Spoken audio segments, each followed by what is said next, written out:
How you doing, YouTube? Matt, Massive Beer Reviews, back with yet another review. Not just another review, mystery beer review. Who would have thunk it? Yeah, doing a little bit of mystery jams. Today is Thanksgiving.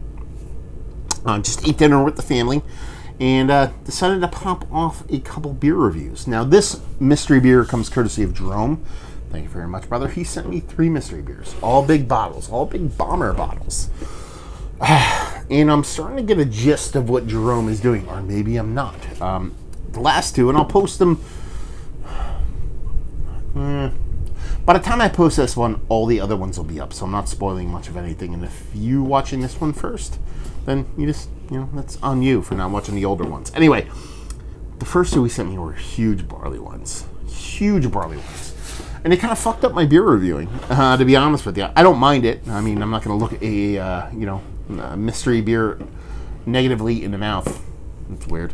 But usually what I do at mystery beers is I do them first. Whenever I do beer reviews, I save the mystery beer for first. I bang it open and I review it.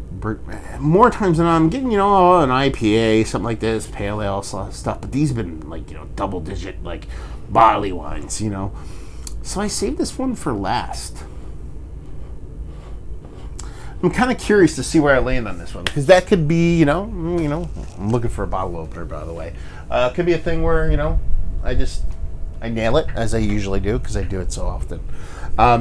Or it might be a thing where, it kind of shows the wear and tear in my palate. I'm not only doing this after doing a couple of beer reviews, but I had a couple of beers at dinner for Thanksgiving, so this one might be a little bit dicey. But we're going to do it anyway, because that's what I do. So, mystery beer, look at that. Fantastic. You got that sweet masking tape with that sweet paper towel. Let's crack it open. Now, what are mystery beers? Mystery beers are people. They're not people. Mystery beers are people, too. Mystery beers are beers that people send me. It's a big beer. And I open them. I pour them. I talk about them. And then I, talk about what beer I think it is, what's in it, yada, yada, yada, the whole 9. And, sometimes I'm right, sometimes I'm wrong, sometimes I'm somewhere in between. But the whole point of it is to strip all pretension from the process. And I get to do that because of people like you. I feel like this is a PBS commercial right now. Is that people send me these. That's the only way I can do them. If you want to send me Mr. Beers, reach out to me. It would be awesome. But it's the only way I get to do them. Jerome was fine enough to send off this huge, what I assume is a barley wine. At this point, rich, iced tea looking in color, caramels floating throughout. It had head on it. Dissipated pretty damn quick, but it was just off-white in color, just south of khaki. So yeah, I mean, this looks like iced tea all the way. I'm just mixing up that sweet nest tea, so let's get a whiff.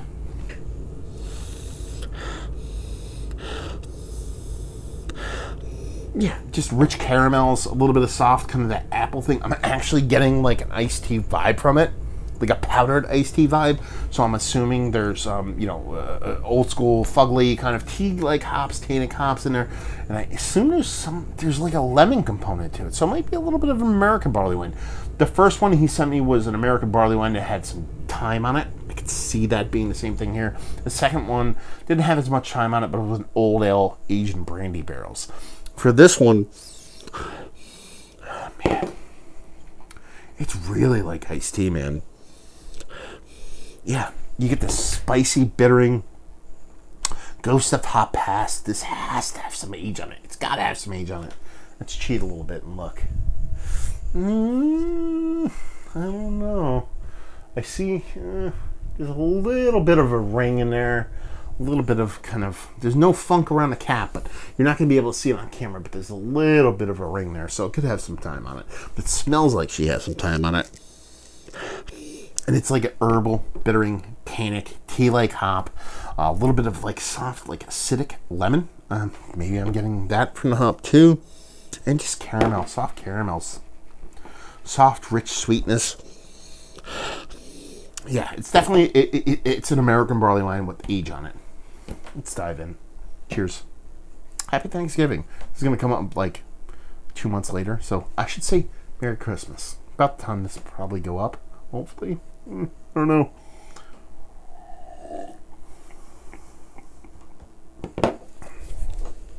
Yeah. It's an aged American barley wine. I talked about the last one, and when I went into the last one, I got caught in this loop of sucking me into comparing that second one to the first one. The first one, like I said, it was a Fort Collins 2016 American barley wine. The second one was a Clown Shoes Old Ale aged in brandy barrels, and I was like, oh, they kind of taste the same, but not really. But this might be the same beer, but different. But I'm like, I don't think it is. This one's probably way closer to that Fort Collins than that. Not probably. It definitely is way closer to that Fort Collins than it is the Clown Shoes beer. I got this big green apple component on that one. I'm not really getting it on this one, but I'm getting a bit more of a rich, rounded kind of caramel sweetness. I know, and that hop bitterness is compared to that beer, it's probably the same, but just different in different areas. A little bit lower in like a kind of straight bittering component, but a little bit higher in that kind of tannic tea-like component. There's that soft green apple thing, not nearly as big as that first Fort Collins. Not nearly as vibrant on the nose.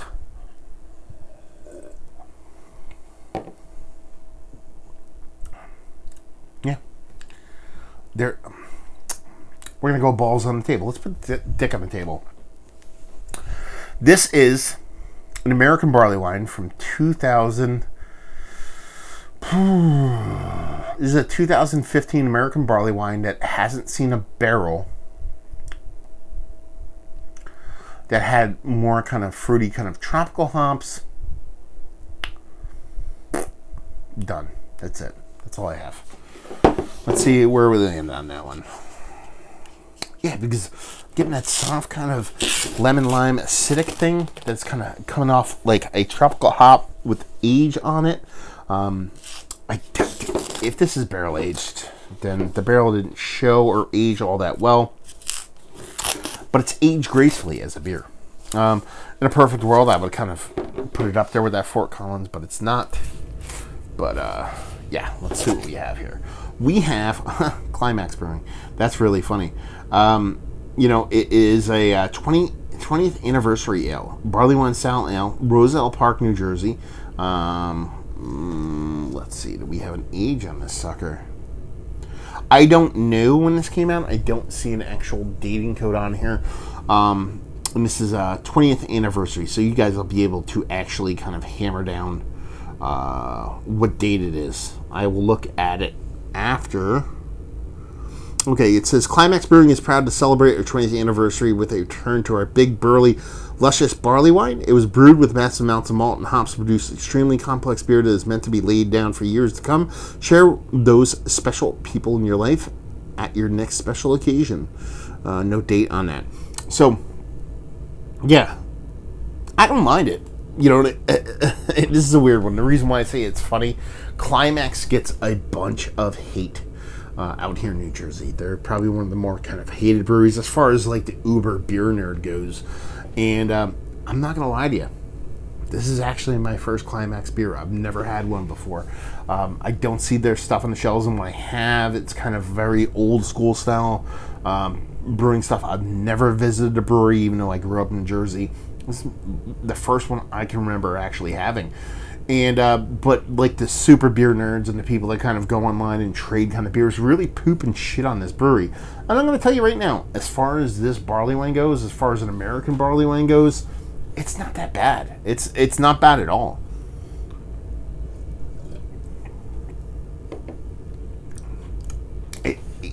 It's exactly what an American barley wine should be. I think it has some time on it. This label feels like it's brand new. And there's no dating. God damn it. I know it says 20th anniversary, but man, I want to know so bad right now. But it tastes like a really nice 2-3-year-old American barley wine. You know, it's not anything. It didn't hit a barrel, like I said. It's not showing anything outside of some kind of mystical realm of awesome next level barreledness, but it's a fine beer. It's a tasty beer that doesn't really, it does what it wants to do. It's a very kind of utilitarian version of a beer. So, with me never having any of their beers before and seeing this kind of overt hate towards the brewery, as far as I can judge based off this one beer, it might be a little bit unwarranted. Now, the owner of the brewery tends to rub people a little bit the wrong way, so that might have something to do with it. But yeah, I think it's a well done American barley wine. Yeah, and like I said, I associated it with that Fort Collins one, and I thought that was a pretty damn good stuff. A little bit richer, a little bit more robust. That's why I was going with a little different age on it, a little different batch variants on it. But yeah, let's put it this way. He sent me 3 beers: Fort Collins, Clown Shoes, Climax. This is in the middle. I put the Clown Shoes last only because that was ended up being over the top sweet. It had way more impact flavor wise. And it had a lot of flavors that I really dig, but it ended up being way too sweet. Like, even after I kind of kicked myself in the ass, one of the things I would love to do, but I will never do because I do not have that time, is come back from a beer. Like, let's say, I shut the camera down, I go and I finish this. Let's say I finish this whole beer. Come back when I'm down to the last bits of the beer and kind of give you my impressions, what I think about the beer kind of after an hour or so. And that Clown Shoes just had to kind of just dump it because it was way too sweet. This one, knee jerk right now, and again, you don't know an hour from now, but it seems well balanced, well made. There's no negativeness to it.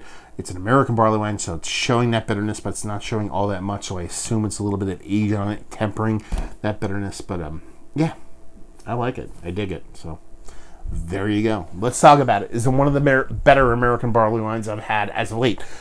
All that being said, it's on the outside looking in, just because I've had better ones that are fresh and aged ones that have shown a little bit more robust. Not that I've had a ton, but I shouldn't even go outside looking at it. I should go on the edge because I haven't had that many, so that's being fair.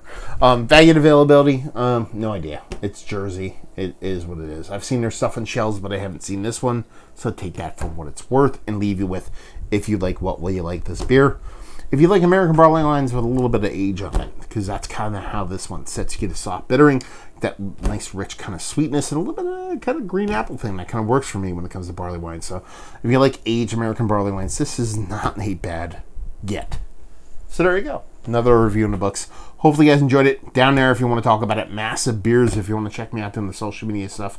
Beer Massive if you want to take me doing the whole podcasting things. And hopefully you guys enjoyed the review. Hopefully enjoying a nice little American barley wine right now. And hopefully see you next time. Cheers.